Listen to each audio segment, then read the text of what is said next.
courtoisie, car, nouvel élément dans le dossier, l'avocat de Joël vient de recevoir la lettre d'une mère dont l'enfant aurait lui aussi été abusé lorsque le prêtre séjournait à Flawin.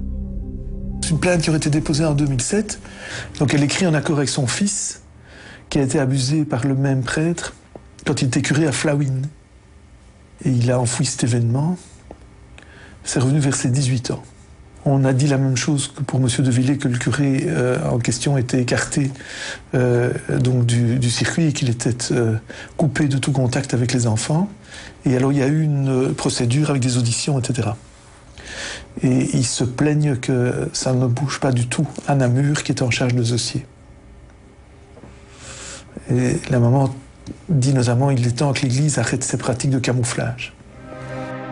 Briser le mur du silence, espérer que les langues se délient, c'est un des derniers espoirs de Joël. Le jeune homme timide, lui, crie enfin toute sa douleur. Mais il crie avec cette voix d'enfant qui n'a pas mué, comme une cicatrice qui ne s'effacera peut-être jamais. Joël, vous avez une voix particulière, hein, qui est restée haut perché comme ça. Comment on peut l'expliquer? Ça, je sais pas. Je sais pas. Vous croyez que c'est peut-être dû à quelque chose? Pour moi, je dis que c'est ça, mais il faut... Un expert va faire un examen. Vous dites que c'est ça, quoi? Que... Comment dire... les abus qu'il m'a fait, ça m'a renfermé plus sur moi-même. Et alors j'ai pas mué, c'est comme ça. Ça vous a peut-être empêché de grandir, c'est ça? Oui, ça a empêché mon développement de la voix, quoi. C'est ce que les médecins disent aussi, que ça a été un blocage. Vous en voulez à cet homme aujourd'hui? Oui, oui.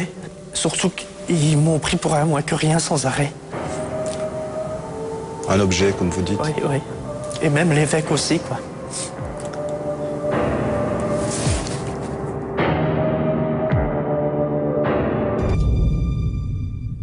Prochainement, les tribunaux se pencheront sur les demandes de dommages et intérêts introduites par Joël à l'encontre du vicaire et de l'évêque. En attendant, Joël de Villers a sorti un livre dans lequel il relate son combat pour être reconnu comme victime.